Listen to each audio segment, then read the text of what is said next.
que se den esas sensaciones en el cerebro. Estoy seguro que todos ustedes han tenido una sensación lo más parecido a lo que conocemos como miedo, que si no lo tuviéramos, con toda seguridad, a lo mejor la especie, el animal que no sienta esa sensación, se arriesga demasiado y esa especie seguramente no hubiera prosperado. Pues entonces, vamos a, vamos a revisar en principio esta sensación del miedo, en dónde está, cómo entra esa sensación, en dónde tenemos nosotros guardado ese reflejo del miedo en el cerebro, porque ya ven ustedes que si bien estoy diciendo que es una reacción natural, todos los que hemos compartido con niños pequeños, ya ven que, pues, el miedo como que también tiene que aprenderse. Si a un muchachito que nunca se ha quemado, probablemente no le tiene miedo al fuego.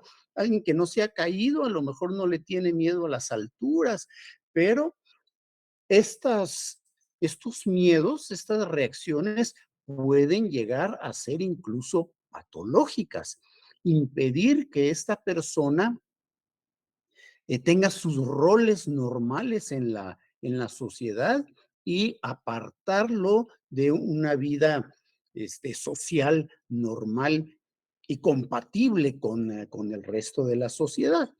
Pues entonces vamos a ver algunas, porque hay mucho escrito en este sentido. Vamos a ver este artículo que se hizo en macacos para ver qué parte del miedo resulta ser natural, qué parte del miedo resulta ser aprendido y por qué es necesario esta reacción al, al miedo. Pues entonces, Karen nos ilustra ampliamente de cómo es esta reacción que tenemos y qué partes del cerebro son las que nos funcionan para tener esta respuesta.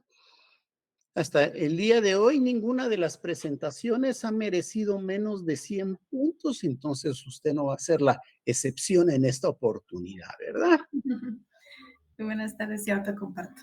Vaya,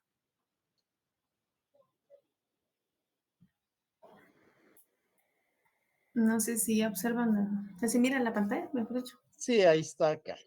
Bueno, como bien decía el licenciado, pues a mí me tocó la neurobiología del miedo, escrito por Kahn. Entonces, como bien decía el preámbulo, ¿verdad? Nosotros pues prácticamente tendemos a tener muchos miedos por diferentes factores, pero todo depende también de cómo desde de niños prácticamente nos han como que, o hemos desarrollado ese miedo cuando éramos pequeños. Entonces, con los años, pues las personas adquieren un repertorio, ¿verdad?, de habilidades para hacer al frente prácticamente diferentes situaciones que nos pueden dar miedo. Pero aquí, por ejemplo, si tenemos un jefe que es irritado, pues nosotros, pues tal vez algunas personas tienden a gritar, ¿verdad? O bien si miramos a un agresor, lo primero que hacemos es pues huir, correr, ¿verdad? Por ese miedo que nos genera la situación en la que podamos estar. Pero hay quienes, por ejemplo, que en este caso, de acuerdo a esas circunstancias, o ese miedo puede ser muy excesivo, muy demasiado, bueno, es como o sea, no hay un equilibrio en ese miedo, sino ya es demasiado y entonces lo que hace es, pues prácticamente es excluir, ¿verdad? O simplemente, pues, ponernos más nerviosos de lo que tal vez usualmente uno se, pues, tiende a poner, ¿verdad? Entonces, en este caso, pues, de acuerdo a la universidad, ¿verdad? Que tanto el autor Kalin como colaboradores, pues prácticamente ellos querían identificar por qué era o a qué se debían esos procesos cerebrales específicos que regulaban el miedo y asimismo pues el comportamiento que estaba asociado a ello, ¿verdad? A pesar de las técnicas que en este caso pues uno mira pues las imágenes invasivas que resultan muy difíciles de obtener la información del hombre, pues entonces ellos se basaron en el estudio de los macacos, ¿verdad? El macaco mulata. Entonces, prácticamente este macaco, pues es un animal que pasa por algunas de las mismas etapas del desarrollo, tanto fisiológico como psicológico, de los seres humanos. Si bien, pues, en este caso, pues en el intervalo temporal más estrecho, ¿verdad? Porque pues nosotros tenemos algo diferente a ellos.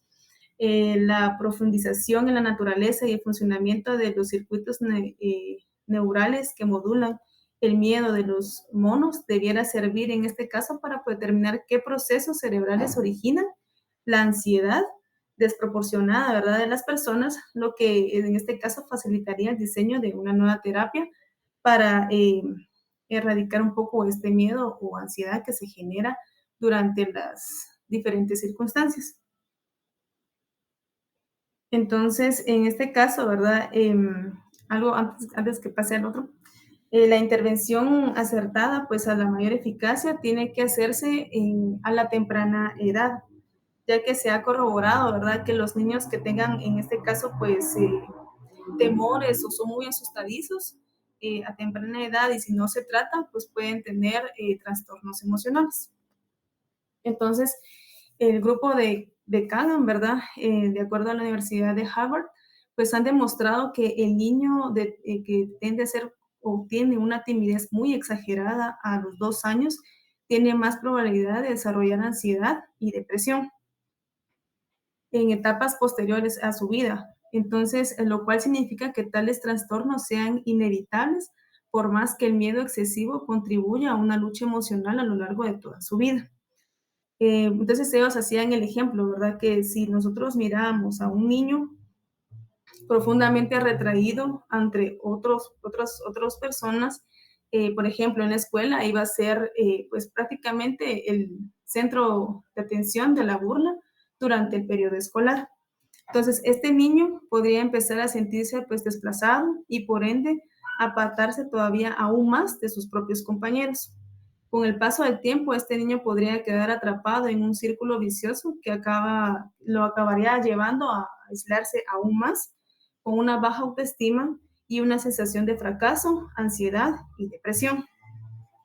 Entonces, de acuerdo con ciertas observaciones, pues los niños que son excesivamente temerosos podrían ser más proclives a enfermedades físicas, ¿verdad? Entonces, cuanto mayor estrés puedan tener, se generará lo que es el cortisol, ¿verdad? Que es producto de la glándula suprarrenal, que eso la vamos a ver un poco más adelante.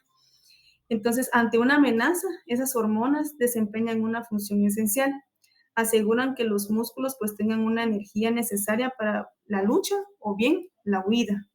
Pero algunos datos indican que esas elevaciones prolongadas de las hormonas del estrés podrían facilitar también a lo que son las enfermedades gástricas, pero también las enfermedades cardiovasculares.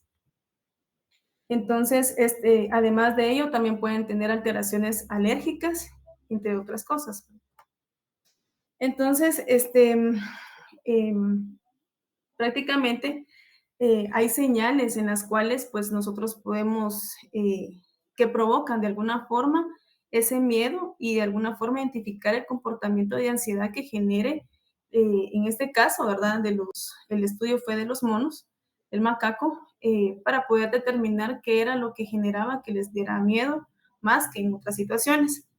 Y eso era lo que querían determinar el autor de este capítulo.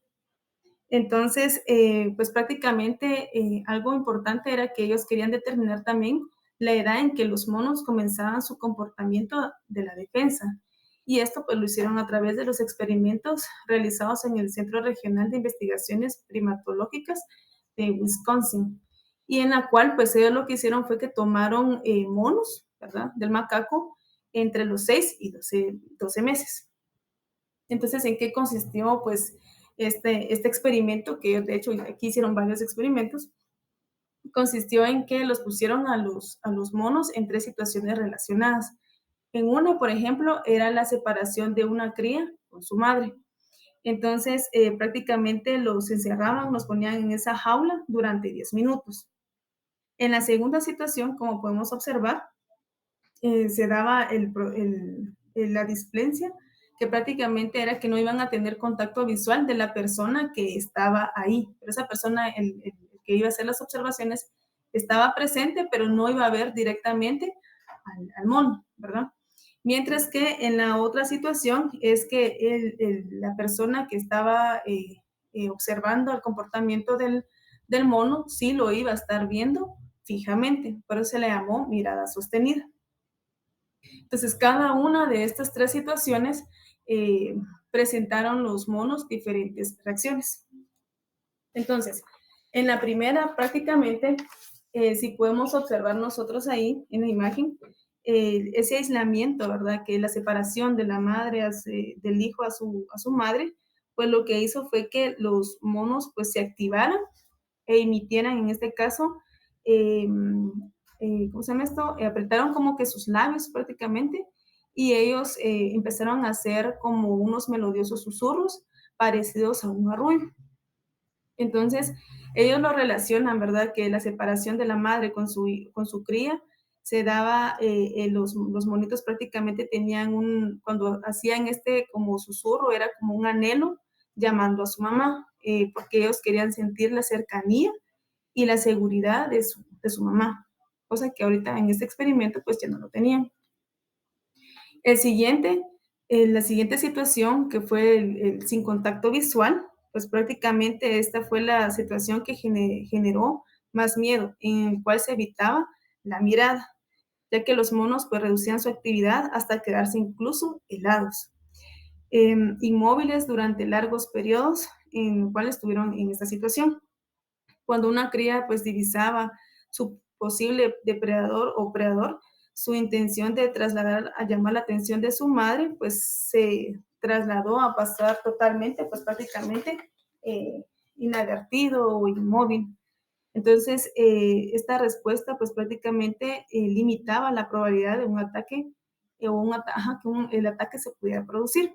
Mientras que en la mirada sostenida, esta fue la que pues prácticamente los monos lo que hicieron fue que exhibieron un amplio repertorio de gestos de hostilidad y claramente pues se puede observar en la imagen, ¿verdad?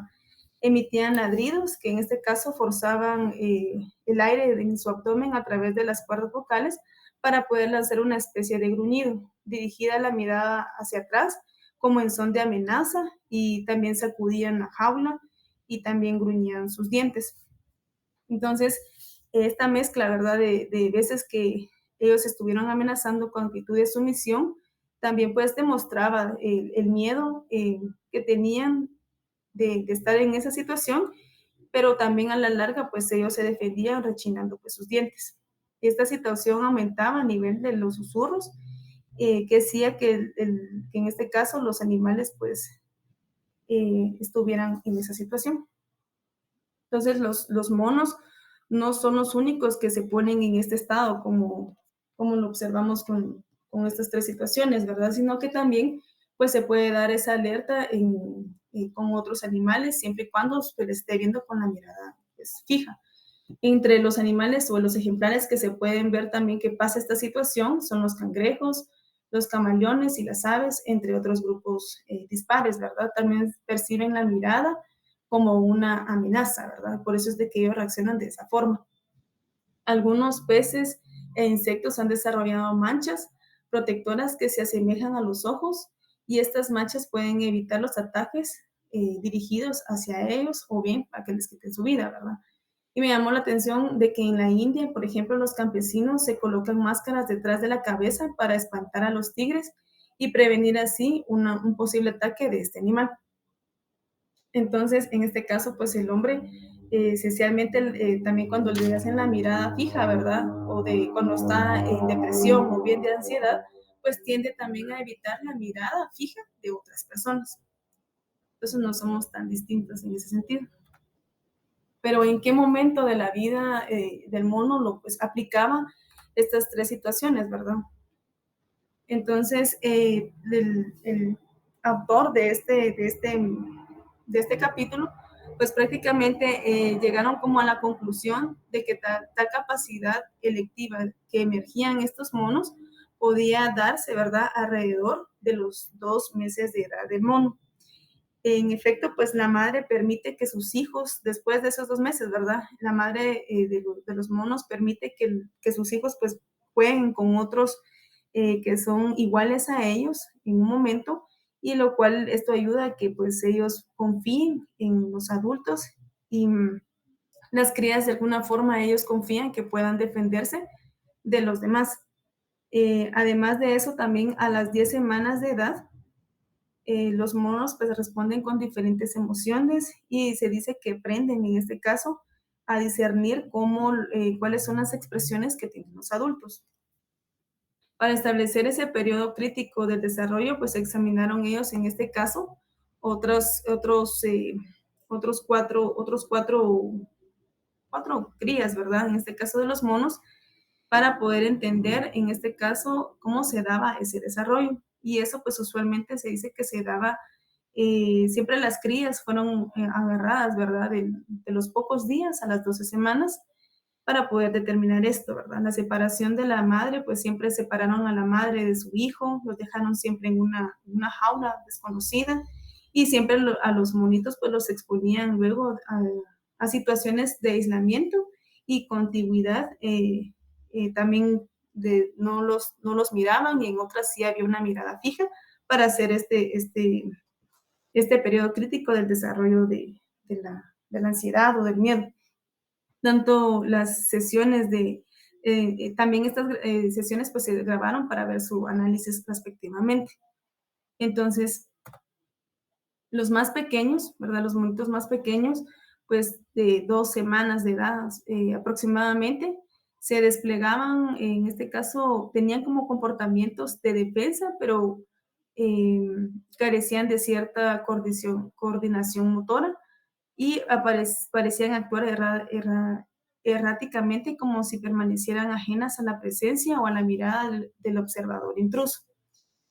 Eso era con los más pequeños. Ahora los otros dos que eran como que de las edades intermedias, pues prácticamente ellos presentaban un mejor control del movimiento, pero sus acciones parecían no guardar relación con las condiciones de la prueba. En cuanto a el grupo de mayor edad, pues prácticamente ellos estaban entre los 9 a los 12 meses, a los 12 semanas, perdón. Entonces, ellos se dice que afrontaban de manera diferente cada situación por lo mismo, ¿verdad? Porque tenían una mayor edad y porque ya estaban entre los 9 y 12 semanas en donde ellos ya habían aprendido a como que luchar con las diferentes situaciones que se podía presentar. Entonces, prácticamente las actitudes que ellos tenían, ¿verdad?, ante las situaciones, pues ellos ya la habían aprendido, en este caso de sus papás, y de alguna forma también ya eran semejantes a los monos que eran adultos. Entonces, esto ya les daba a ellos una capacidad de defensa mucho mejor que los primeros, de los más pequeños y las edades intermedias. Y pues pensándolo, ¿verdad? Es lógico pensar en eso. Bueno, entonces, pero aparte de esto, ¿verdad? Ellos ya como que corroborando que la edad primordial para ver esto del aprender, ¿verdad? De cómo defenderse se daba entre los 9 de los 9 a los 12 semanas, pues prácticamente lo corroboraron con otros estudios. Y hay un estudio de los roedores en donde pues prácticamente, ¿verdad? También arrojaba esas mismas ideas, en donde también tomaron roedores, ¿verdad? De los 9 a 12 semanas y compararon y vieron que habían 3 regiones en cuestión de la corteza frontal. Entonces, ellos vieron que habían prefrontal, perdón. Entonces, se dieron cuenta que había la corteza prefrontal, pues prácticamente abarcaba una porción extensa del área lateral de la corteza cerebral en el lóbulo frontal, como podemos observar de esta parte. Y se cree que la corteza prefrontal es un área cognitiva y emocional que participa en la interpretación de los estímulos sensoriales y constituye probablemente un sitio donde se establece la valoración de un peligro potencial. La segunda parte que ellos pues vieron fue lo que es la amígdala, que está en esta parte, la cual es un área como primitiva del cerebro, denominada sistema límbico, que incluye el hipocampo. Entonces, tanto al sistema límbico en general y a la amígdala en particular se les ha involucrado en la generación de lo que es el miedo.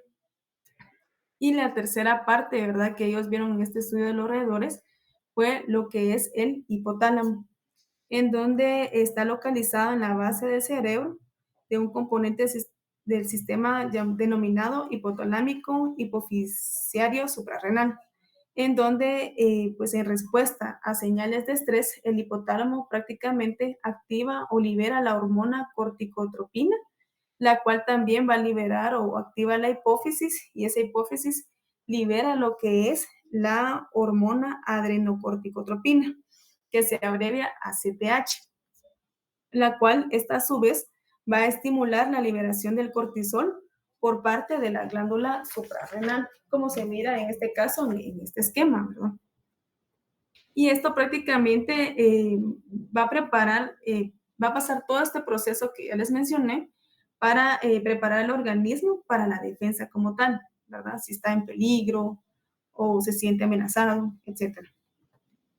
Entonces, esa maduración de esas tres regiones del cerebro constituye pues prácticamente la base de la respuesta selectiva en el periodo entre los 9 a los 12, a las 12 semanas que tenga pues la cría, ¿verdad?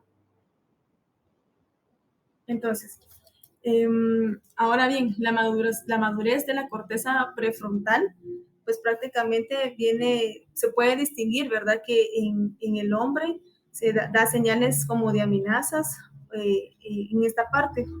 Entonces, el equipo encabezado por Harry, ¿verdad? De acuerdo a la universidad, bueno, que realizaron en la Universidad de California, pues ellos demostraron que la actividad de la corteza prefrontal aumentaba cuando el niño alcanzaba una edad de 7 a 12 meses. Durante ese intervalo, parece pues al final ser análogo, ¿verdad?, al periodo que los monos pues también comienzan a responder selectivamente ante el miedo. Los niños que empiezan a sentir un miedo acentuado ante los extraños, ¿verdad? Se da en esos meses al igual, ¿verdad? Que ellos han hecho los experimentos. Entonces, prácticamente los niños van a empezar a sentir miedo, pero también van a tener una adaptación social a su medio. Pero entonces, en este caso, ¿qué es lo que se puede decir acerca del hipotálamo? La tercera región del cerebro que suponíamos, o ellos suponían, ¿verdad? Un intervalo en la regulación de un comportamiento relacionado con el miedo. Entonces, los resultados que ellos fueron de investigaciones que ellos estuvieron viendo, pues no les daba como una respuesta a ciencia cierta, pero ellos suponían, ¿verdad?, que la parte prefrontal, pues prácticamente ayudaba a madurar el sistema límbico y todo lo que pues conlleva, ¿verdad?, al hipotálamo. Entonces, para los estudios, otro estudio que ellos hicieron, ¿verdad?, ellos utilizaron como marcador para esa función del sistema la hormona hipofisiaria, el ACTH, que está abreviada de esta manera. Entonces, ellos volvieron a examinar, en este caso, 4 grupos de monos de edades comprendidas también en pocos días y 12 semanas, y al igualmente los aislaron, lo que ya hemos mencionado anteriormente, y en este caso, pues ellos, cada cría, ellos determinaron los niveles de ACTH en sangre que les extrayeron, ¿verdad? Mientras ellos estaban con su madre, y esta lectura, pues a ellos les proporcionó una línea basal. 20 minutos después, ¿verdad? Les volvieron a sacar sangre para ver cómo estaban esos niveles y pues determinaron que los niveles pues eran altos, ¿verdad? Durante la separación de la madre. Pero solo los monos que en este caso pertenecían a grupos de mayor edad, es decir, de 9 a 12 semanas, se produjo pues elevaciones muy pronunciadas. Entonces, ellos con esto, con todos estos experimentos e investigaciones que estuvieron haciendo, pues estaban convencidos de que el sistema hipotalámico hipofisiario suprarrenal alcanzaba la madurez, en este caso de 9 a las 12 semanas. Entonces, porque en este caso, pues los niveles de cortisol y el de ACTH podrían explicar esa parte de la diferencia, cómo ellos podían determinar que estas dos, tanto el cortisol como el ACTH, pues podía determinar esa parte, ¿verdad? De defensiva de los monos. Entonces, determinaron que siguiendo la línea de investigación que ellos estaban realizando, pues ellos midieron los niveles basales de cortisol en monos de edades de 4 meses y 1 año, nuevamente. Y después observaron cuánto tiempo permanecían ellos inmóviles. En situaciones en las cuales pues ellos no se establecía un contacto ocular, ¿verdad? Como en la segunda imagen que les enseñé de los monitos que estaban en las rejas. Entonces, los monos, pues que habían comenzado, ¿verdad? Con niveles relativamente bajos al cortisol, ¿verdad? Permanecían pues quietos durante periodos más cortos que otras crías que tenían niveles de cortisol pues más elevados. Entonces, este patrón pues también pues se había observado en otros estudios que realizaron en este caso de monos, pero que eran hembras, y en este caso pues eran adultas. Durante su primer año de vida, los monos pues se van apareciendo más a sus mamás desde el punto de vista tanto hormonal como bien el comportamiento que puedan tener. Cuando el animal, en este caso, pues tienen ya una edad o más o menos de 5 meses, las elevaciones de sus niveles de ACTH inducidas por el estrés corren paralelo a las de sus madres. Y para el momento en que cumplen el año, la duración de la inmovilidad de la situación de ausencia de contacto ocular también corresponde a la de la madre. Entonces, algunos de estos resultados se acercaban a los obtenidos también con los humanos, en donde pues se dice, ¿verdad?, que los niños súper inhibidos tienen a menudo padres que pues tienden a padecer como de ansiedad. Esto de acuerdo a Kagan, ¿verdad?, el que está investigando también estos estudios. Entonces, además de eso, pues los midieron a un niño, por ejemplo, ¿verdad? Midieron las concentraciones de cortisol en la saliva mientras este niño se mantenía en la casa. Pero usualmente nosotros cuando pensamos que un niño está en la casa, pues están en este caso más relajados, más tranquilos. Entonces le midieron en este caso las concentraciones de cortisol a este niño. Y luego le midieron también los niveles de cortisol cuando este pues ya no estaba en un círculo familiar, ¿verdad? Estaba pues fuera de casa. Entonces ellos determinaron que los niveles basales de cortisol pues eran elevados, se asociaba con una mayor inhibición ante una situación nueva para ellos. O sea, tenían más miedo a los lugares donde no estuvieran pues su núcleo familiar. Entonces, esas semejanzas que había entre los hombres y el mono respaldaban la idea de que los simios, en este caso, constituye un modelo pues bastante razonable para el estudio de la reactividad emotiva en el hombre. Entonces, los niveles basales del cortisol y la duración de la inmovilidad o de la inhibición sugieren también que los niveles de las hormonas del estrés influyen en una situación pues, de miedo. Y además, como respondiendo a que también, por ejemplo, el parecido que pueda haber entre las respuestas hormonales y de comportamiento de las madres y sus hijos, pues la respuesta podría ser que también hay una herencia genética que podría predisponer a algunos individuos a reacciones de miedos, pues tienen, en este caso, pues exageradas. Entonces, en este caso, ellos también utilizaron sustancias, ¿verdad?, neuroactivas para determinar cómo influía en los monos. Entonces, el autor reunió pues prácticamente los datos iniciales que ellos habían realizado hacía 13 años relativamente al tratamiento de monos que comprendían la edad entre 6 a 12 meses con 2 clases diferentes de sustancias neuroactivas. En este caso, son las opiáceos, que es una sustancia que es parecida a la morfina, que prácticamente la tengo aquí, pero después voy a explicar estas, y los benzodiazepinas, que son sustancias que incluyen en los fármacos ansiolíticos, entre otros. Entonces, ellos eligieron prácticamente estas dos sustancias porque las neuronas que captan o liberan esas sustancias, pues abundan en la corteza prefrontal, la amígdala y el hipotálamo.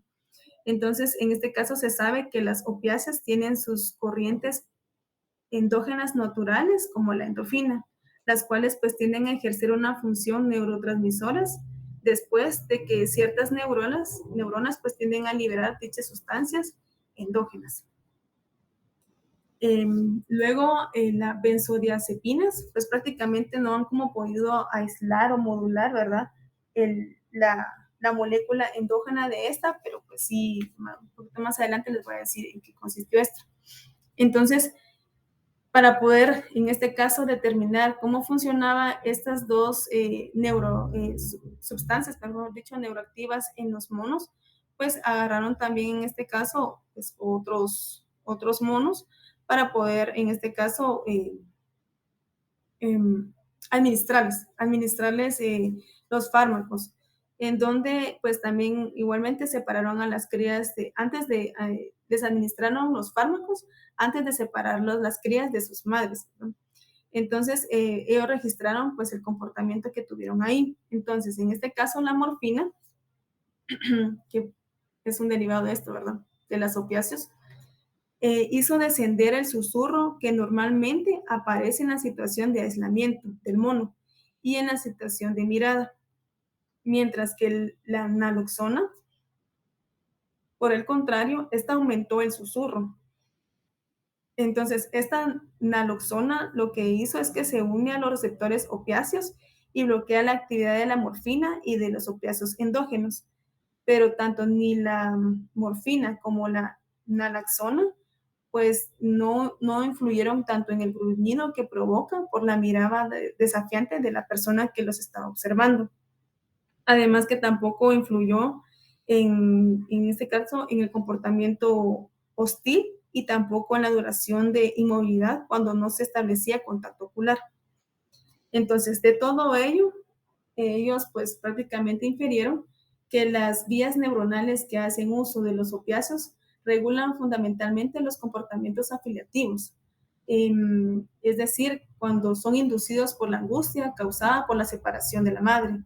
Pero estas vías parecen afectar muy poco a la respuesta ante amenazas directas específicamente. Regresando con la benzodiazepinas, pues prácticamente ellos emplearon el diazepam. Y entonces ese diazepam produjo un cuadro contrario a las anteriores. Este fármaco no afectó al susurro, pero redujo bastante la inmovilidad, los gritos y otros gestos hostiles que pudiera presentar el mono. Entonces, prácticamente esto influyó en la respuesta ante amenazas directas. Entonces, aquí tenemos un cuadro donde resume el efecto que tuvo cada sustancia, ¿verdad?, neuroactiva en los monos. Entonces, la morfina, que es un opiáceo, ¿verdad? Prácticamente en el susurro, pues sí hubo una disminución en el susurro, inmovilidad, pues no hubo efecto y el ladrido tampoco. La naloxona, pues prácticamente en el susurro, pues sí hubo. Tanto la inmovilidad como el ladrido, pues no hubo efecto como tal. La diazepam, pues prácticamente en el susurro no tuvo efecto, la inmovilidad pues disminuyó y el ladrido también disminuye.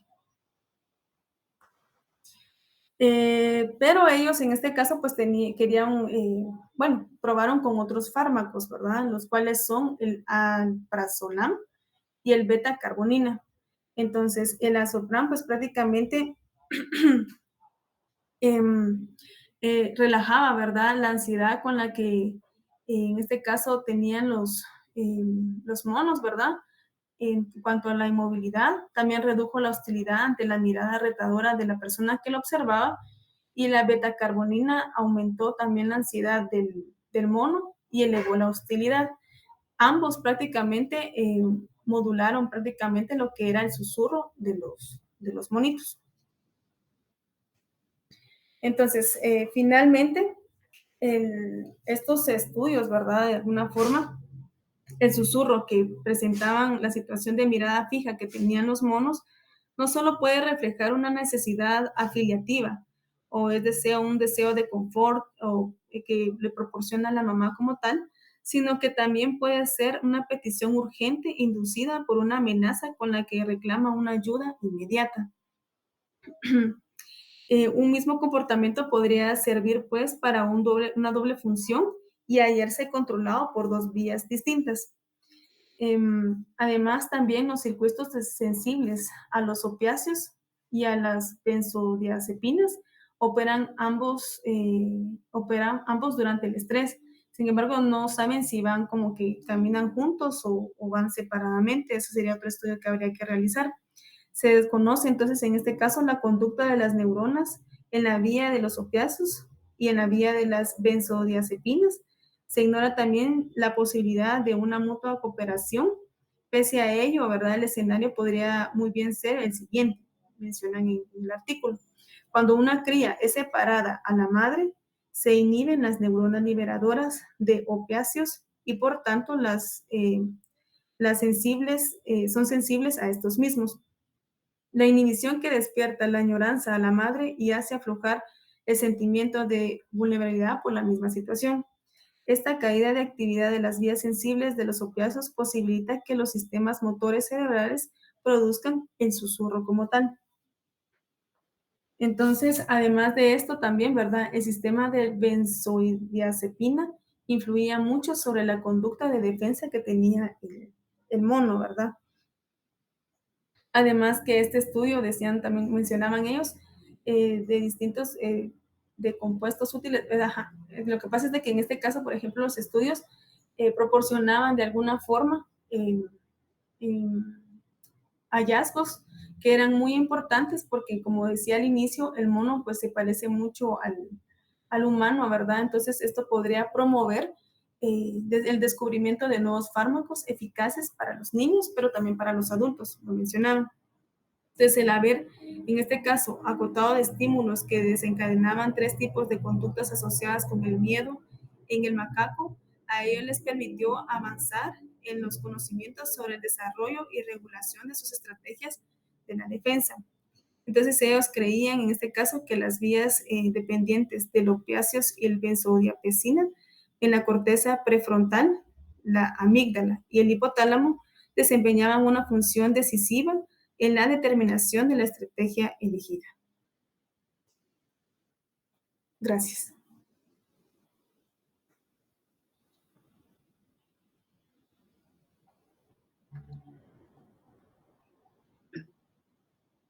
Muy bien, Karen. Fíjense que estos temas no son, pues no son fáciles de investigar, de estudiarlos, porque en sí ya ven que con estos estudios se hace en base a las reacciones que se tienen cuando se dan algunos estímulos, ahorita pues con estos productos, pero pues las rutas neuronales, esas siguen siendo todavía una incógnita y en muchísimo trabajo en el cerebro de la memoria. Algunos de ustedes tienen artículos específicos de la memoria que son bastante difíciles de manejar esos experimentos, porque la única forma que han podido dilucidar, llegar a algunas conclusiones, es en base a respuestas que se tienen si se hace tal cosa, si no se hace tal cosa, y estar viendo solo respuestas.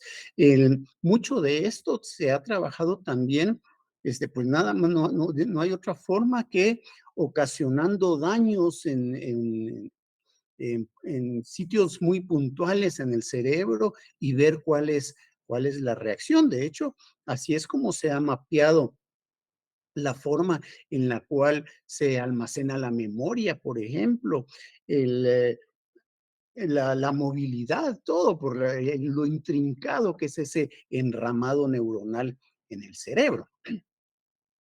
Pues entonces son trabajos interesantísimos, difíciles de llegar a conclusiones certeras, porque, por ejemplo, aquí claro está todo esto que nos comentaba Karen de la amígdala, el hipocampo, todo eso está muy relacionado con la cuestión del aprendizaje.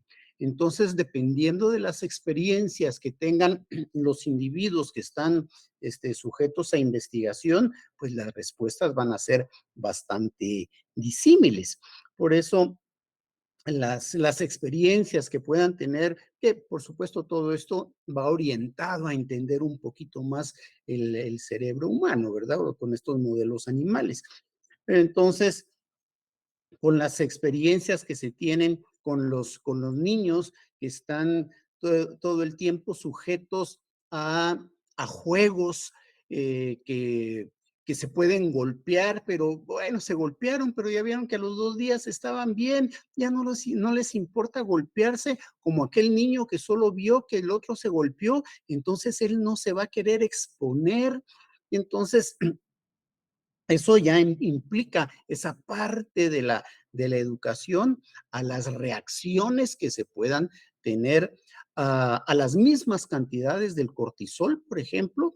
Hay algunas personas que requieren cantidades muchísimo más grandes de cortisol para que alterarle en alguna medida su paz y su bienestar. Por eso estamos claros que hay grupos que su experiencia a los deportes extremos es muchísimo más intensa porque un poquito de adrenalina no le hace nada. Entonces, la satisfacción que en alguna medida, si ven ustedes, esas cantidades de cortisol, de adrenalina, si bien nos ponen un poquito nerviosos, pero da satisfacciones. Después hay secreciones de dopamina y esas cosas que vamos a platicar. Vamos a tener un capítulo completo solo del juego de estas hormonas, porque hay muchísimos neurotransmisores que funcionan como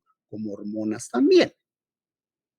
Pero entonces, sí son trabajos bastante difíciles de llevar a una respuesta contundente, clara. Pues bien, ¿alguna pregunta de esto que nos comentan sobre este tema del miedo? Que hay muchos trabajos en este sentido, cómo aprenden de sus congéneres. Aquí nos mencionaban de los adultos, pero también de sus compañeritos aprenden muchísimo. Y nosotros vemos en los colegios, en los niñitos, los mismos niños son los que impulsan, empujan a otros niños a arriesgarse un poquito más y que eso pues está bien.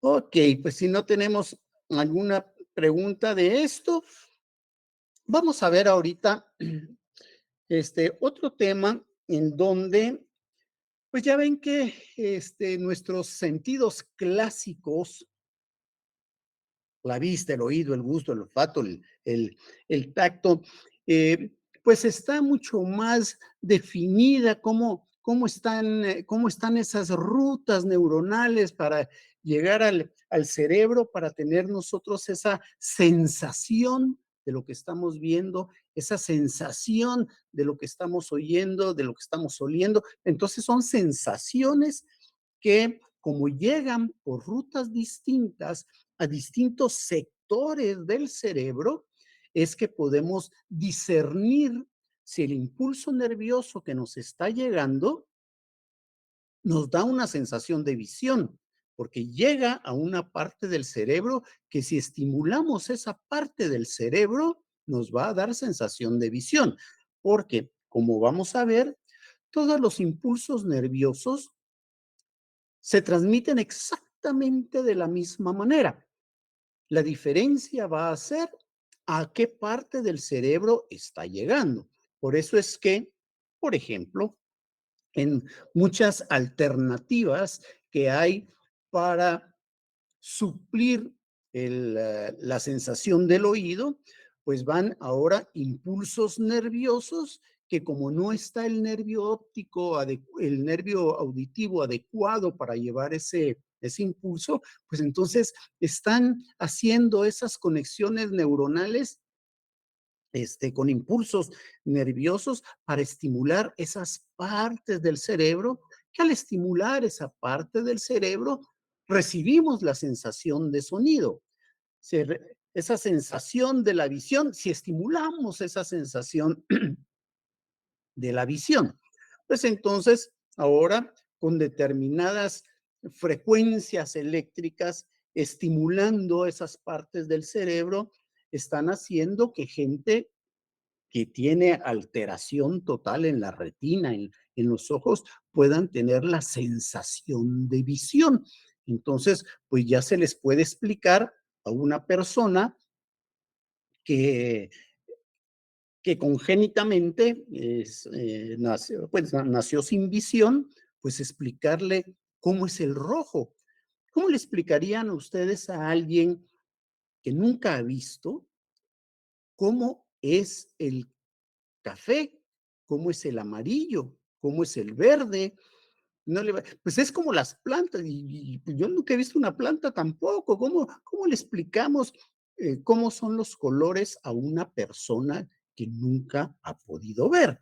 Pues entonces, con estos estímulos, algo se está trabajando. Pues bueno, en estos sentidos que decimos que están como que bien definidos, y están bien definidos esos receptores de esos sentidos, como es el ojo para la visión, el oído para...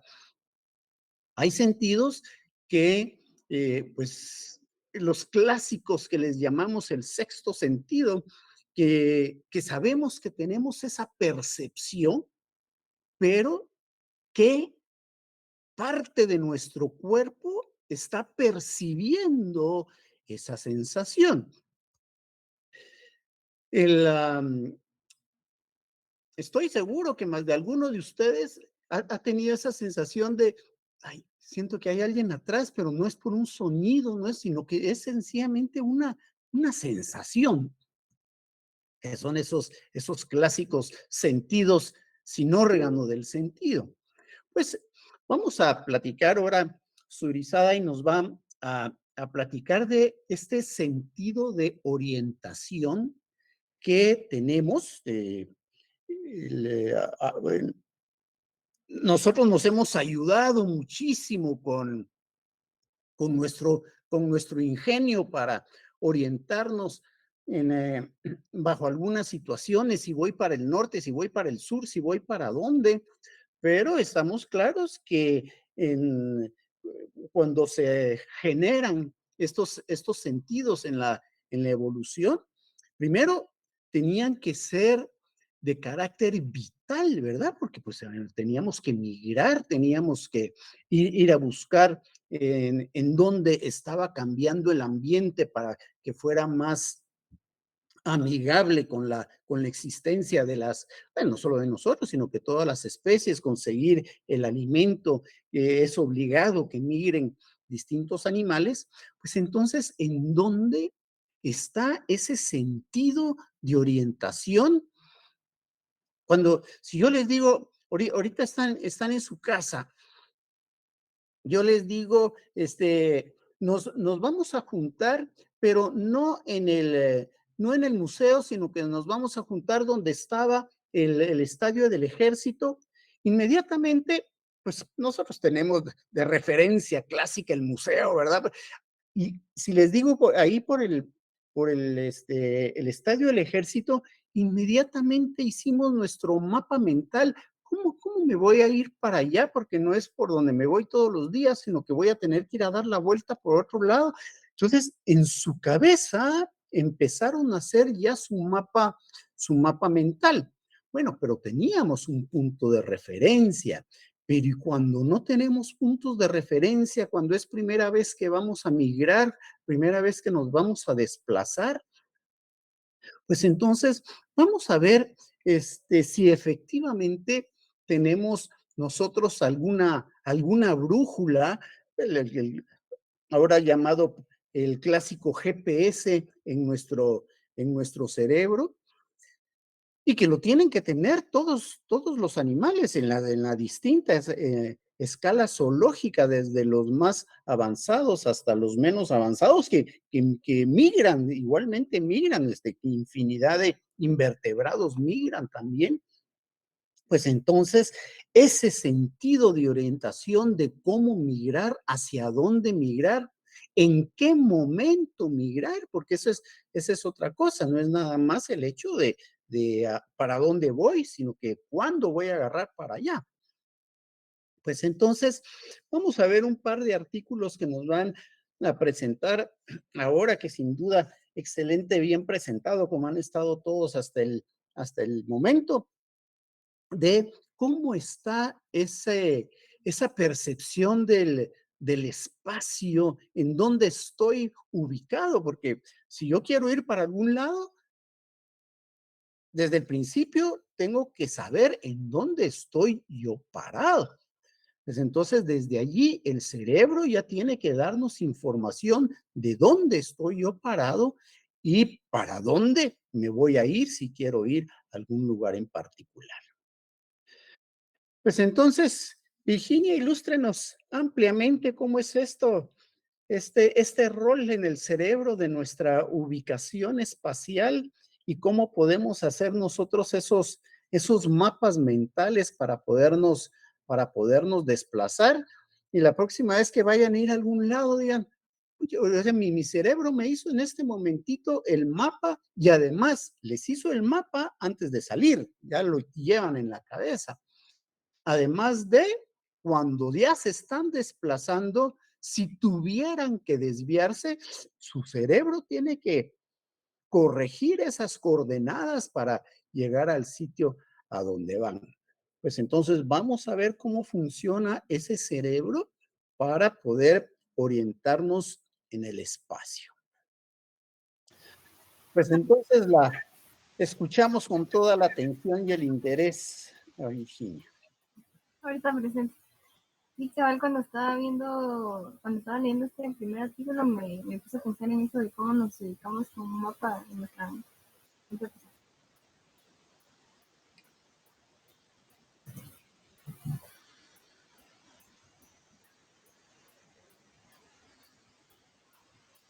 Me dicen si ya se mira y si me escuchan porque creo que no tengo mucha señal. Sí, ya está el sonido, no muy bueno, eso sí. Bueno, si algo me dicen y me cambio al celular, pero bueno.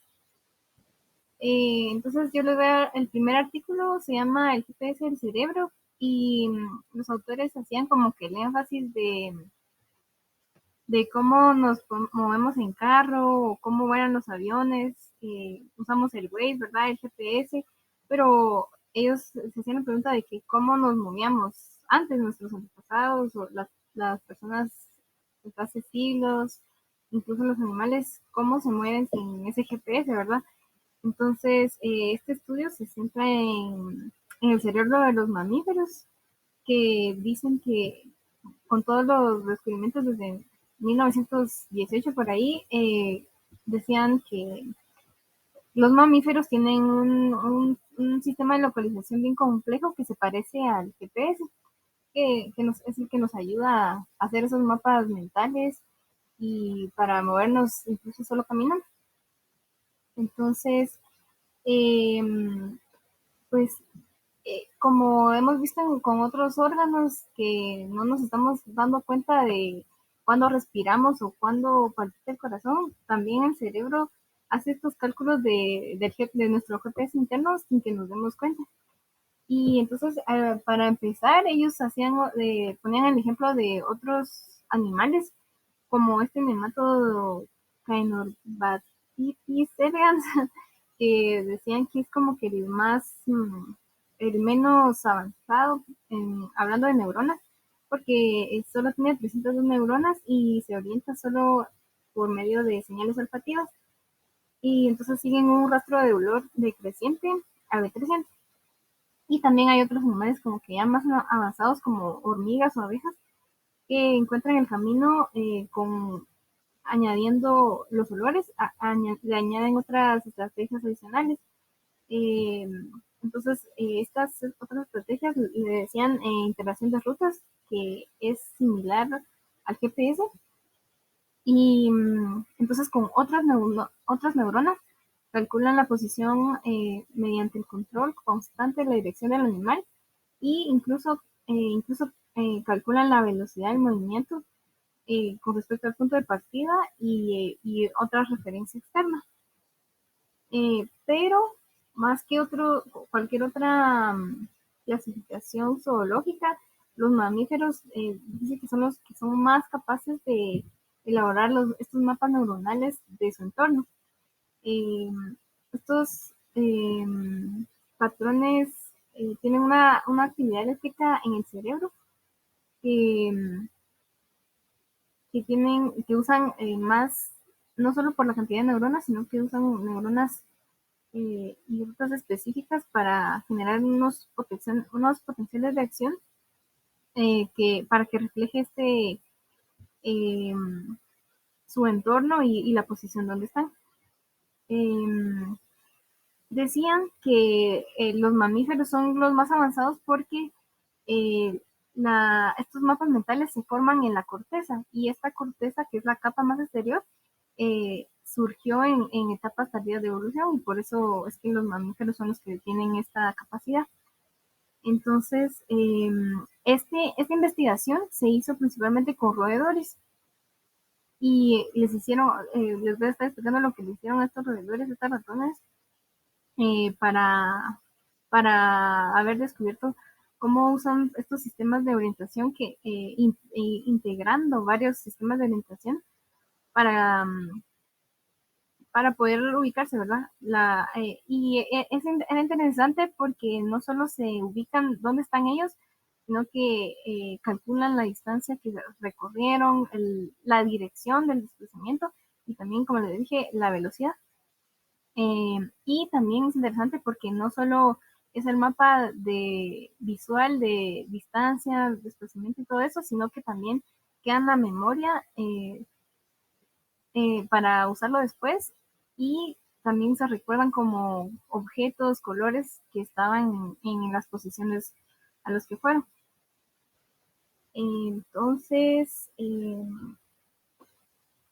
primero había un apartado que se llama la neurociencia del espacio. Estos estudios de los mapas mentales y los mapas espaciales en el cerebro los inició un psicólogo que se llama Edward Tolman. Prácticamente, como les dije, en 1918 empezó sus estudios. Antes de los estudios de él, los científicos pensaban que los ratones solo se movían por estímulos, ya sea de comidas o de dolor, y que se memorizaban el camino, y entonces solo así se recorrían que hacía su comportamiento, ¿verdad? Pero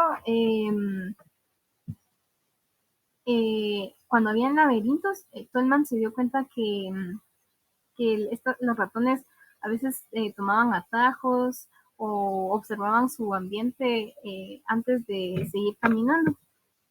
Y estos comportamientos no podrían ser solo si solo se hubieran memorizado el camino.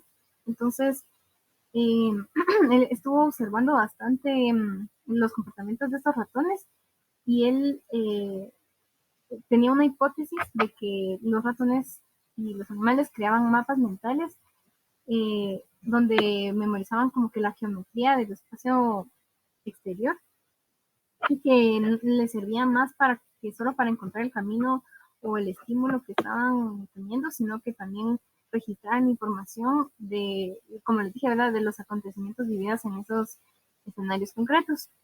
Pero como Tolman solo estaba basándose por medio de observaciones, él no tenía como ninguna prueba para probar esto en el cerebro de los ratones. Se tomó como casi 40 años para que se pudiera comprobar esta teoría de Tolman, porque como siempre no le creían, ¿verdad? En su época, los descubrimientos científicos no les creían. Pero entonces ya más o menos en 1970 había otro científico que se llama John O'Keefe, ya pudo realizar otros experimentos más complejos. Este empleó microelectrodos para monitorizar los potenciales de acción en el hipocampo de las ratas, que esta es una región del cerebro que es importante para la memoria. Y entonces, en esa investigación se vio que las neuronas del hipocampo se activaban cuando la rata se permanecía en un tiempo en cierta posición en su laberinto, y por eso se se les dio el nombre de células o neuronas de ubicación. Entonces, en la investigación se dieron cuenta que cuando el roedor caminaba, se activaban otras neuronas, no solo las neuronas de ubicación, y que el patrón de activación de esas neuronas estaban en un conjunto como en un mapa.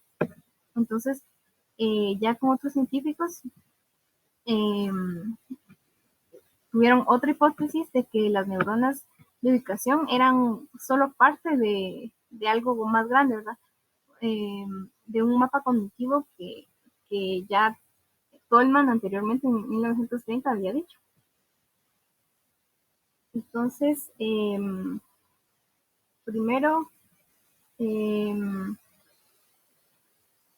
pues como les había dicho, en ese tiempo los científicos pensaban que el, el hipocampo estaba muy lejos de otros apartados de órganos sensoriales para que llegaran las señales hasta ahí, pero pusieron otra vez, como en el experimento anterior, pusieron microelectrodos para comprobar esto. Y también, adicionalmente a que los científicos ahí no pensaban que todavía no estaban lo suficientemente cerca para mandar estas señales, también, aunque ya habían descubierto las neuronas de ubicación, todavía no sabían bien para qué servían. Entonces, pues, ya en este estudio empezaron a hacer estas investigaciones más o menos en el 2000. Y entonces implantaron microelectrodos también en varias ratas para monitorear la actividad de las neuronas de ubicación, principalmente en el hipocampo. Ellos esperaban que se confirmara la importancia del circuito para un funcionamiento de las neuronas de ubicación, pero se sorprendieron que las neuronas del último circuito estaban ubicadas en un lugar que se llama CA1. Estaban desconectadas, ¿verdad? Pero cuando hicieron los experimentos se dieron cuenta que seguían generando potenciales de acción, incluso cuando el roedor ya no estaba en ciertos lugares o cuando había llegado a varios lugares. Entonces llegaron a la conclusión de que estas neuronas de ubicación no solo dependían del circuito del hipocampo, sino que estaban conectadas a otras partes como la corteza entorrinal y, y el resto de la corteza. Entonces siguieron investigando y en 2002 se dieron cuenta que cuando la ratilla estaba en un punto concreto del recinto, las neuronas de ubicación en el campo no solo estaban funcionando estas, sino que también había unas neuronas de la corteza entorrinal estaban prendidas en varios lugares, no solo en un punto del cerebro, sino que estaban prendidas en varios lugares con estos,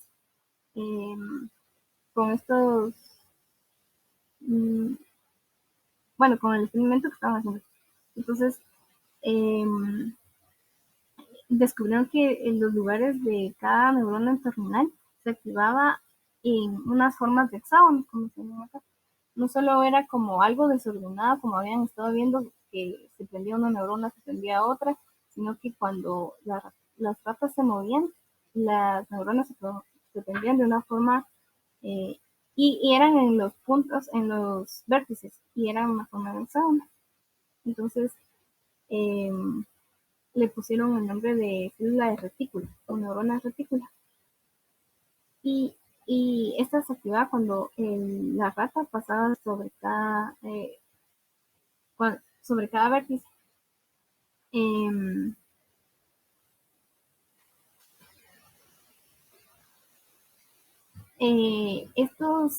Cuando se prendía cada punto del vértice, ellos vieron que esto le ayudaba a darle la información a la rata para saber cuánta distancia le faltaba para llegar a su objetivo o qué dirección estaba tomando. Entonces,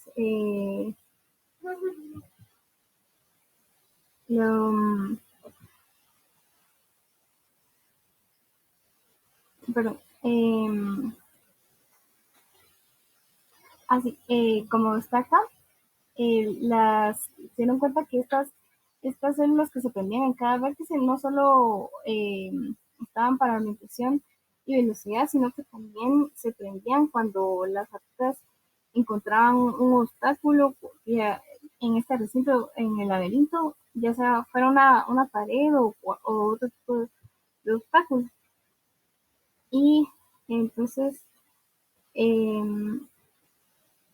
se dieron cuenta que esto respondía no solo a la velocidad del desplazamiento, sino que las tasas de descarga de estas neuronas aumentaban en consonancia con la velocidad.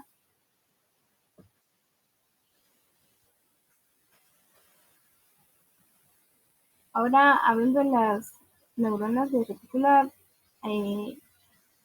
de cómo encontraron de las neuronas de retícula, cómo pasó a las neuronas de ubicación. Primero, bueno, llegaron a la conclusión de para qué servían las neuronas de ubicación, que integraban señales de varios tipos de neuronas en la corteza entornal. Entonces, esta parte ellos se enfocaron en experimentos con comida y hicieron experimentos hasta en 11 recintos que estaban en salas diferentes, algunos con obstáculos, unos en blanco, unos con paredes. Y entonces se dieron cuenta que las ratas creaban un mapa para cada sala, porque pusieron a las ratas en todas las salas, ¿verdad? Entonces se dieron cuenta que para cada sala diferente las ratas creaban un mapa propio para cada sala. Y entonces esto también reforzaba su hipótesis de que el hipocampo creaba mapas para entornos específicos. Las neuronas de retícula, que son las de la orientación y las del límite, se activaban a la vez en un número concreto de ubicaciones en el mapa reticulado del entorno y también lo hacían en posiciones análogas al otro mapa. Esto se podía como comparar con las líneas de latitud y longitud de cada mapa que van haciendo. Y entonces se dieron cuenta que, como les había dicho, las neuronas eran parte como de algo más grande. Las redes que se formaban en la corteza entornal calculaban la distancia y la dirección y cambiaban también de un espacio a otro. Pero las neuronas de ubicación en el hipocampo principalmente dibujaban un mapa distinto de cada espacio, entonces como que cada neurona que formaba parte de algo más grande tenía una función específica, entonces como les había dicho antes, ¿verdad? Aquí está la figura de las neuronas de ubicación del hipocampo, como que la rata no era solo por estímulos y no daba como que vueltas al azar, sino que vieron que se prendían neuronas específicas que les daban la, la ubicación, la distancia y cómo superar algunos obstáculos. Entonces, ellos enfatizaban en que estos experimentos, los ambientes son bastante diferentes a la realidad en la, en, cuando son salvajes o cuando están en un ambiente natural. Pero entonces les pusieron bastantes obstáculos y pruebas para que simularan ser como en la realidad. Y entonces en sus estudios eh, se, se dieron cuenta que estos mapas que ellos hacían, no solo las neuronas eran parte de una red más grande, sino que los mapas que ellos hacían tenían unos submapas también. Los mapas reticulados se dividían en mapas más pequeños en entornos abiertos que en los entornos cerrados. Y entonces ellos querían investigar si esos mapas pequeños se fusionaban entre sí para el mapa grande. El sistema de navegación del hipocampo hacía que, o hace, mejor dicho, que podamos ir de un punto A un punto B. También con el hipocampo recibimos información sobre la posición, la distancia, la dirección de la corteza, y el hipocampo crea ese recuerdo. Cuando vamos caminando recordamos el color de una casa o el color de un carro que está estacionado. Y entonces el mapa espacial que crean las neuronas de ubicación no solo contienen la información de dónde estamos, sino también de la experiencia que vivimos al pasar por ahí, que es lo que decía Perlman al principio. Pero ellos contaban que esta parte de la corteza entorrinal es justamente la que se daña cuando alguien padece de Alzheimer, porque la enfermedad causa que se mueran esas neuronas que se emplean en esa parte de la corteza, y entonces se reduce el tamaño de las neuronas, se reduce el tamaño de la corteza, y entonces ya no, ya no pueden detectar si hay un riesgo. Entonces como que los síntomas del Alzheimer hace que las personas eh, vaguen sin rumbo porque no saben ni siquiera dónde van ni dónde están, ¿verdad? Entonces, por eso esta parte del cerebro es la que se daña cuando alguien tiene Alzheimer. Eh, y entonces al final ellos se hicieron varias preguntas de cómo podría seguir la investigación de estas, de esta parte del funcionamiento del cerebro. Y decían, ¿verdad?, que Tolman desde 1918 tenía razón con ese mapa que él había tenido esa hipótesis. Y incluso como que con inteligencia artificial y cosas así, se ha empleado lo mismo que nosotros ya tenemos adentro. Pero entonces las preguntas que ellos hacían es como eh, la red espacial del hipocampo y de la corteza entorrinal se limita a regir la orientación en un entorno inmediato, porque como ellos se basaron en estudios con roedores, vieron que había un radio de alcance. Y también se hacía la pregunta de cómo si intervienen también las neuronas de ubicación y de retícula en la orientación en grandes distancias, eh, pensando también en los murciélagos, porque esos ya son miles o cientos de kilómetros. Y también se preguntaron en cómo se originaron esas neuronas de retícula. Si, como vimos también en otros procesos biológicos, si existe un periodo crítico para la formación eh, de cada animal, de estas neuronas, y cómo las neuronas de ubicación también si son propias de otros vertebrados, invertebrados, o si son solo de mamíferos, que vamos a ver más o menos un poquito también en el otro artículo. Entonces, en este otro artículo de navegación animal, ya no se enfoca tanto en las neuronas como en este estudio de mamíferos en ratones, ¿verdad?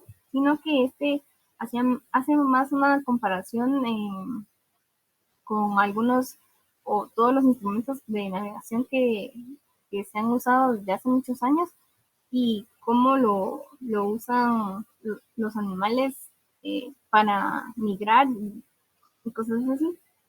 Entonces, eh, primero ellos hacían el énfasis de que la traslación, la rotación de la Tierra, la inclinación del eje terrestre y incluso las estaciones del año son importantes porque producen variaciones rítmicas en la conducta de los animales, y que estos cambios afectan en numerosas ocasiones como vimos también, ¿verdad? En unidades pasadas de la luz, los ciclos circadianos, la reproducción, la perturbación de las especies y, y entonces cómo esto también va, todas estas variables, cómo van a afectar a la navegación de cada animal. Hasta el final voy a incluir unos ejemplos que decían en estos artículos, pero ellos al principio mencionaban que el caribú se migra o se mueve en los bosques canadienses. Otros, otros animales africanos, como el ñu, también se mueven buscando agua, pero ¿cómo saben a dónde moverse, verdad? Los sapos también buscan agua, como vimos también en los lugares temporalmente inundables, ¿cómo hacen para buscar esa agua? Las ballenas, todos los animales acuáticos que migran en el mar, ¿cómo hacen para saber a dónde ir?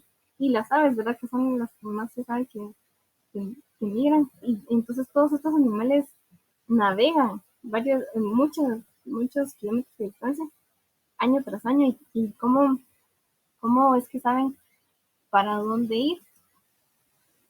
Entonces, primero ellos mencionaban que están las bases genéticas, ¿verdad?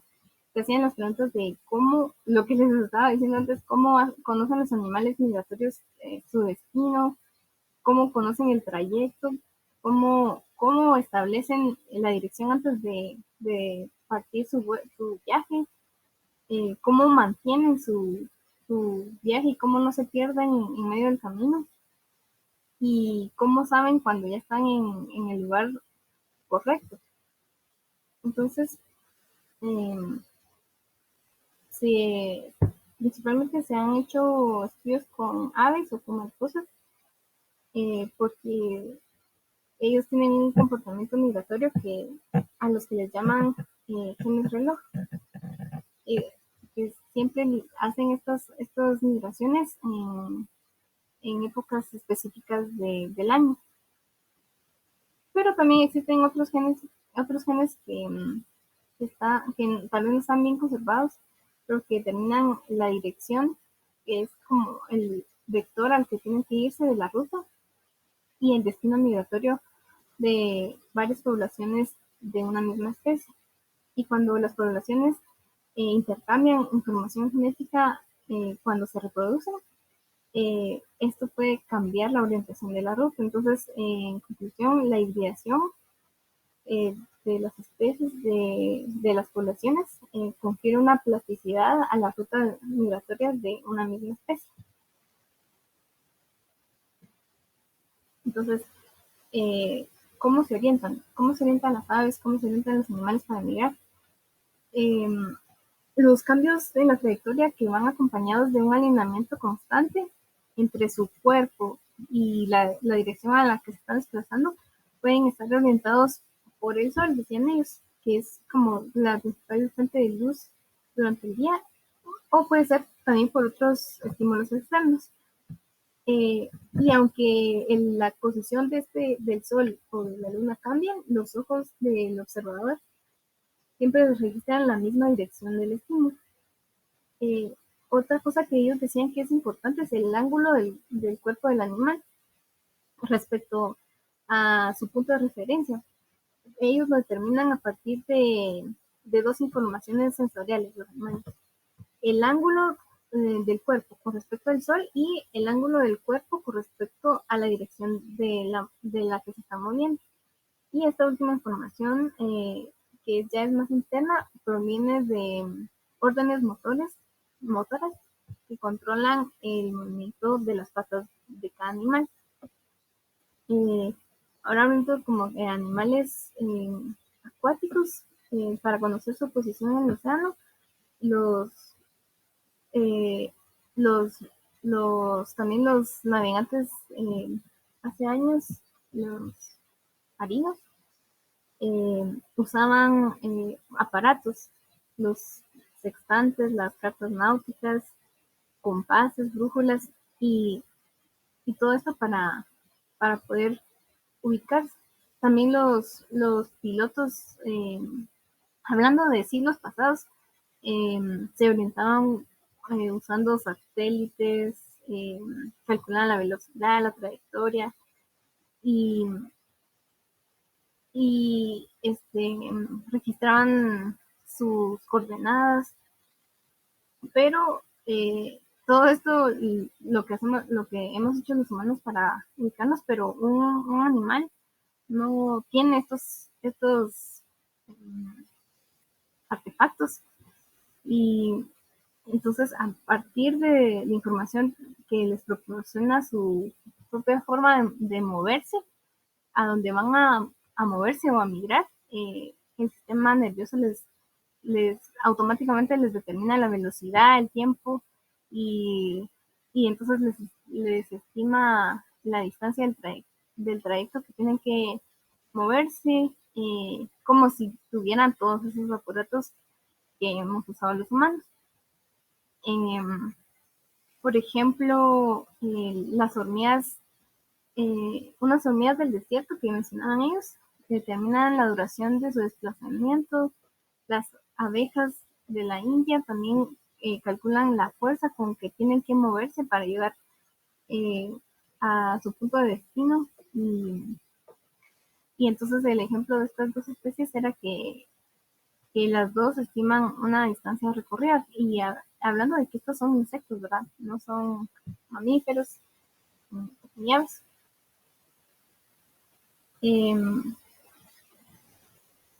Entonces, ya como que comparando los materiales o los instrumentos que hemos usado los humanos, en esta parte ellos comparaban lo que usan los animales internamente para poder ubicarse o para poder saber que no están perdidos. Entonces, también los animales utilizan los cronómetros biológicos para compensar los cambios longitudinales en la posición de los astros, de las estrellas, de la luna. Y también como el compás que han usado por muchos años, también los animales usan un compás biológico que usan para determinar a partir de señales internas y externas la dirección del desplazamiento para el cual se están moviendo. Entonces, hacían énfasis en que un compás de orientación corresponde a un instrumento por el que se mide la dirección con respecto a un punto de referencia. Entonces, estos animales tienen esto, pero entonces tienen un punto de referencia para donde moverse. También los animales se sirven de sensores o receptores internos que son sensibles a los cambios de posición para detectar la velocidad y las aceleraciones, para saber en cuánto tiempo prácticamente van a llegar. Y esto lo saben por la postura y su movimiento. Ellos habían encontrado un ejemplo de este tipo de sensores en el aparato vestibular de los vertebrados y en los invertebrados. Pero también existen otros sensores que detectan los cambios ambientales a partir de la posición de las estrellas, incluso pueden saber la posición del eje terrestre y otras señales que ellos también usan.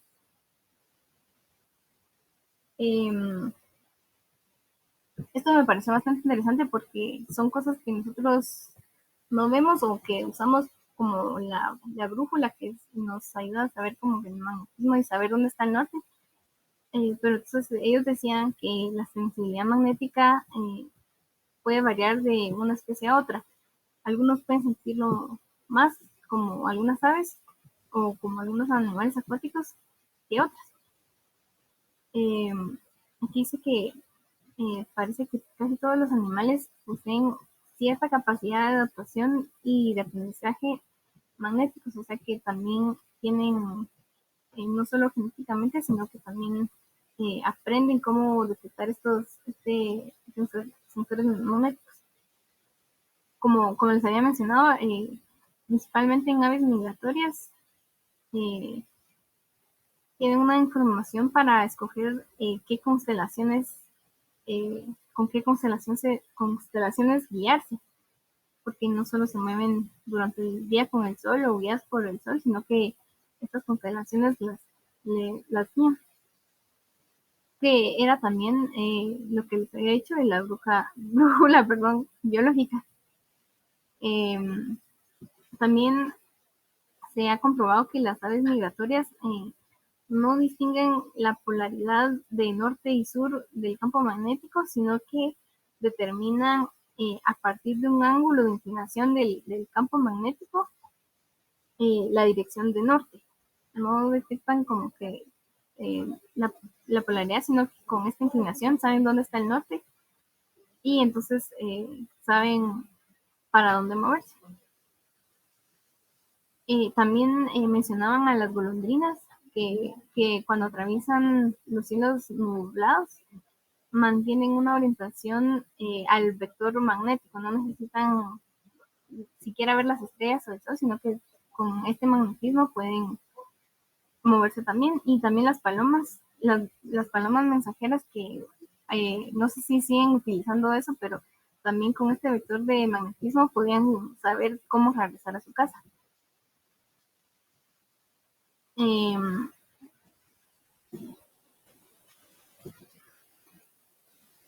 También mencionaban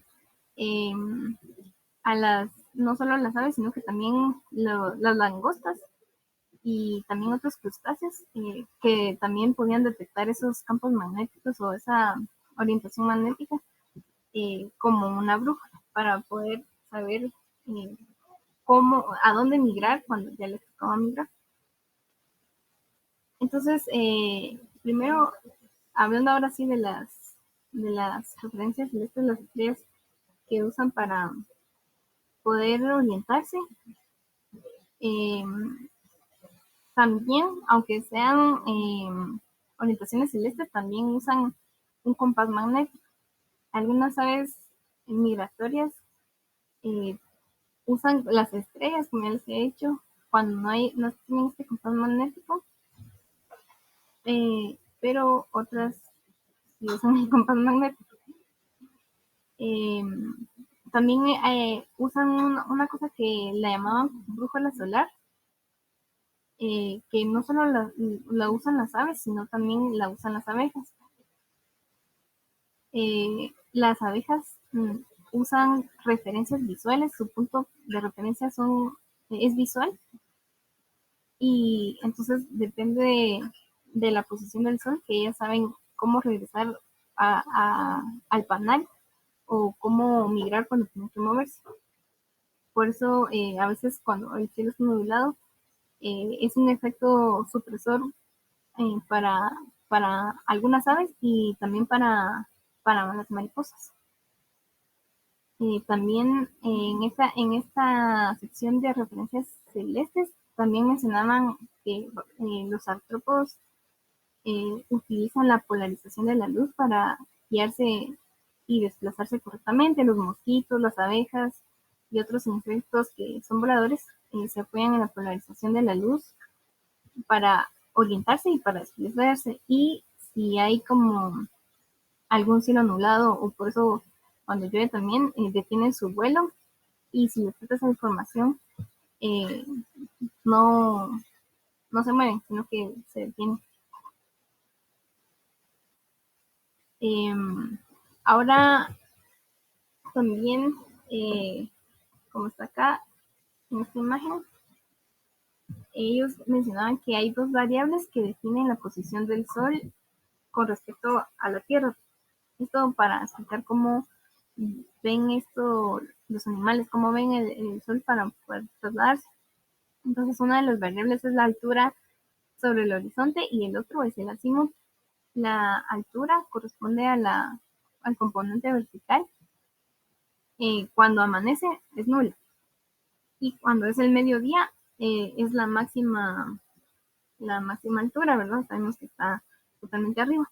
Y la otra variable es el azimut, que corresponde a la componente horizontal. Y este es el ángulo tenido con el meridiano por el círculo vertical que pasa por un punto de la esfera celeste, que es la posición del Sol. Estamos bien. Entonces el azimut define la trayectoria del Sol proyectada en el horizonte. Y esto es a lo que ellos llamaban brújula solar. Entonces, por ejemplo, si un animal vuela hacia el este, durante la mañana se dirige para donde está el Sol, porque por ahí sale, ¿verdad? Pero conforme avanza el día, se va a desviar hacia un lado y eh, al mediodía los animales van a volar en dirección perpendicular al Sol y por la noche lo van a dejar atrás. Entonces, se ha demostrado que la orientación solar de muchos animales se basa en un programa endógeno, o sea, que está adaptados al azimut de cómo perciben es la posición del Sol. Entonces, estos son relojes biológicos que son similares a los cronómetros o instrumentos que usaban los marineros antes. Y entonces como el periodo de su reloj interno no coincide siempre con el Sol, que es externo, el animal tiene que obtener la información de estos ciclos ambientales asociados a la rotación o a la traslación terrestre para adecuar las funciones del organismo a los cambios rítmicos del medio. Los dadores del tiempo envían información sensorial cíclica del reloj biológico que sincroniza el periodo interno con el del día astronómico y esto adecua las funciones cíclicas internas al tiempo externo. Y el ciclo diario de luz-oscuridad, que es el que sincroniza el reloj biológico de cada animal con el reloj solar, cuando el reloj biológico recibe la información del tiempo en el que está, mediante señales como la luz o la oscuridad, cambias la velocidad de oscilación y entonces se adelanta o se atrasa para ponerse en como que en sintonía con la fase de lo que se está viviendo en el, en el entorno, en lo externo de cada animal. Y también existe otro programa endógeno de los animales, que es el reloj circanual, que se ajusta a los cambios igual del azimut que se derivan del movimiento de traslación.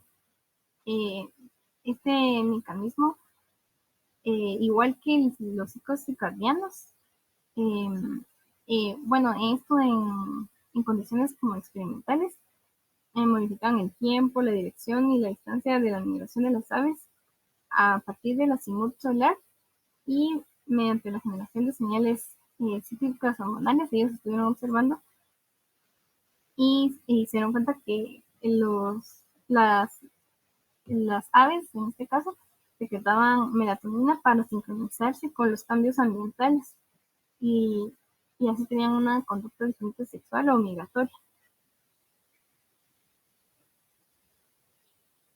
Y entonces, hablando de animales voladores que migraban, se dieron cuenta que usan no solo la brújula solar, sino que también el reloj biológico dentro de ellos.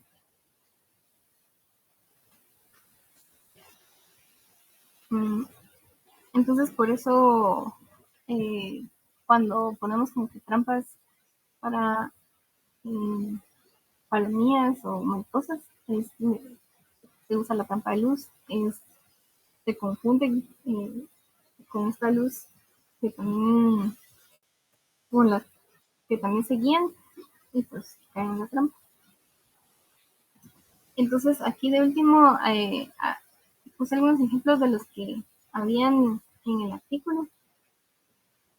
Las ballenas que se trasladan de un lugar caliente a uno frío, las mariposas monarcas que tienen un refugio invernal en un tipo de bosque y luego se migran para un lugar caliente como México, aves migratorias que saben cómo volar y no solo saben a qué dirección, sino que según este azimut, su reloj y su brújula interna, eh, dependiendo del sol, es que se alinean en esa forma para volar en grupo.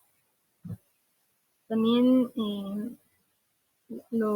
unos cangrejos de, de Brasil, no, eran de Estados Unidos, también eran capaces de migrar, sabiendo que tienen una gran distribución geográfica y, y también algunas otras aves en, en Europa que, que migran desde Dinamarca hasta la parte suroeste de Europa Central. Y, y eso sería todo.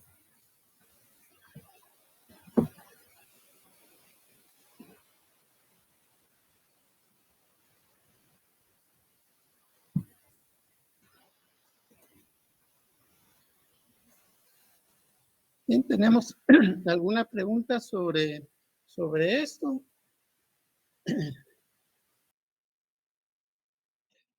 Fíjense que, bueno, yo al principio, para resaltar, hacía ver de estas percepciones extrasensoriales, pero en realidad, pues está claro que sí tenemos sistemas de percibir eso, o sea, no son extrasensoriales, sino que son sistemas sensoriales endógenos.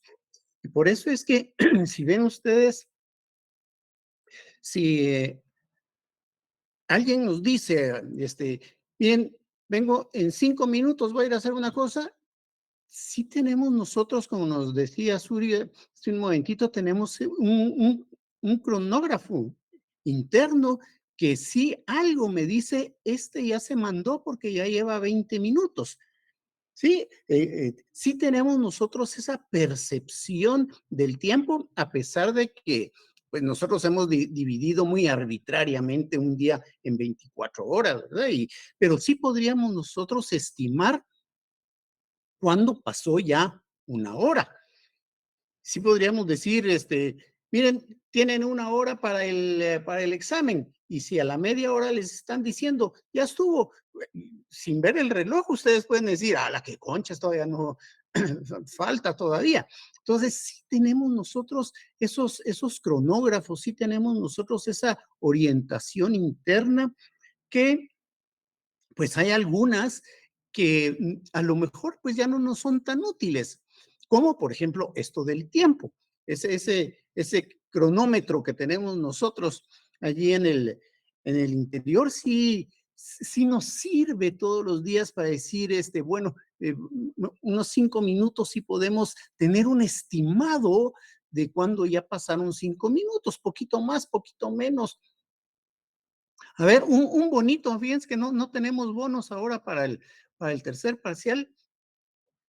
Por cierto, este tercer parcial, bueno, ya ven, todavía nos faltan 2 artículos que tenemos con Kimberly ahorita el jueves sobre las conexiones neuronales, las sinapsis y esas cosas. Pues en total ya pues son cerca de 15 artículos los que entran ahorita para el tercer parcial. Yo les recomiendo pues que se los lean todos, den un tiempecito a cada uno de estos artículos. Este fin de no se van a ir mucho de parranda. Y aparte, pues ya saben que son acumulativos, pues entonces, sí, lo hacemos este lunes para poder tener los dos periodos y lo estaríamos haciendo virtual. Entonces, pues pueden tener acceso a los artículos en el momento, pues, pero pues si no los han leído, difícilmente van a encontrar la información que se les solicite por la cantidad de artículos y que ya ven cada vez, sobre todo estos artículos sobre la función cerebral, pues son investigaciones complejas por la misma complejidad que tiene el cerebro. Entonces, a ver, una pregunta, que esto no les puedo decir si está bien o está mal, pero que sea un bonito.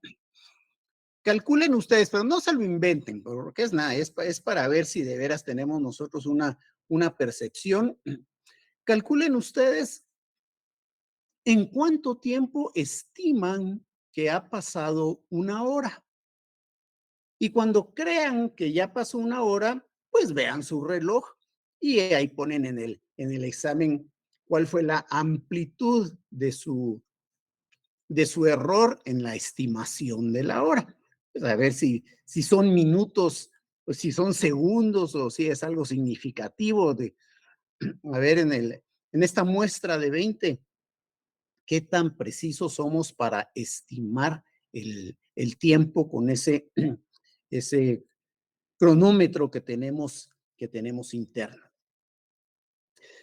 Y si ven ustedes, nuestro proceso mental para esto que estamos platicando de la ubicación, fíjense que si yo les digo que nos vamos a juntar en X lugar y yo les digo, pues miren, aquí se van por Periférico, luego llegan a la Avenida Elena, se van por la 15 calle hasta la 11 Avenida, después se van para la Martí, después, ¿qué prefieren? ¿Una orientación de ese